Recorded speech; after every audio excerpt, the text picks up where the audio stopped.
ഇടുപ്പിന്ന് hip വഴി ഇങ്ങനെ pain ഇറങ്ങി വരിക, അത്തരം അവസ്ഥയുണ്ടെങ്കിൽ അതൊരു സയാറ്റിക്കയുടെ ലക്ഷണമാണ്. മനസ്സിലായോ?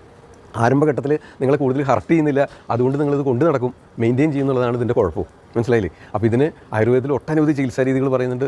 ഉപനാഹവും കിഴിയും പ്രാദേശിക ധാര, ഉപനാഹം, വസ്തി, എനിമ, ഇതൊക്കെ ഈ സാറ്റിക് നെർവിൽ ഉണ്ടാകുന്ന നീർക്കെട്ടിനെ കളയാനായിട്ട് സഹായിക്കും. മനസ്സിലായോ? അപ്പോൾ അതുകൊണ്ട് അടുത്തുള്ള ഒരു ആയുർവേദ ഡോക്ടറെ എത്രയും പെട്ടെന്ന് സമീപിക്കാനായിട്ട് ശ്രദ്ധിക്കുക. പലരും എക്സ്റേയും MRI ഒക്കെ കഴിഞ്ഞിട്ടാണ് വരിക. ചില കണ്ടീഷനിൽ ഈവൻ സർജറി പോലും നിർദ്ദേശിച്ചിട്ടുണ്ടാവും. ആ ഡിസ്കിൻ്റെ സ്ലിപ്പിങ്ങോ ബൾജൊക്കെ കറക്റ്റ് ചെയ്യാനായിട്ട്, ലംബാർ ബോൺസിനുണ്ടാകുന്ന സ്ലിപ്പിങ്ങും അത് റിപ്പയർ ചെയ്യുന്നതിനായിട്ട് സർജറി പോലും നിർദ്ദേശിച്ച കേസുകൾ ഉണ്ടാവാറുണ്ട്. പക്ഷേ നമുക്ക് ഈ നീർക്കെട്ട് കളയാനായിട്ട് നമ്മൾ ആയുർവേദത്തിൽ ഫലപ്രദമായ യാതൊരു സൈഡ് എഫക്റ്റും ഇല്ലാത്ത മരുന്നുകളുണ്ട്.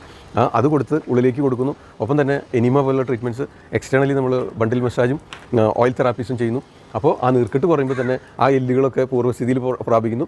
തുടർന്നങ്ങോട്ട് ഇത് കുറയുമ്പോൾ തന്നെ നിർത്തുകയും ചെയ്യും. അതും അബദ്ധമാണ് കേട്ടോ. അത് കഴിഞ്ഞിട്ട് ആ നീർക്കെട്ട് പോയതിന് ശേഷം ആ എല്ലുകൾക്കും മസിൽസിനും ടെൻഡൻസിനും നെർവ്സിനും ഒക്കെ ശക്തി പകരുന്നതിനും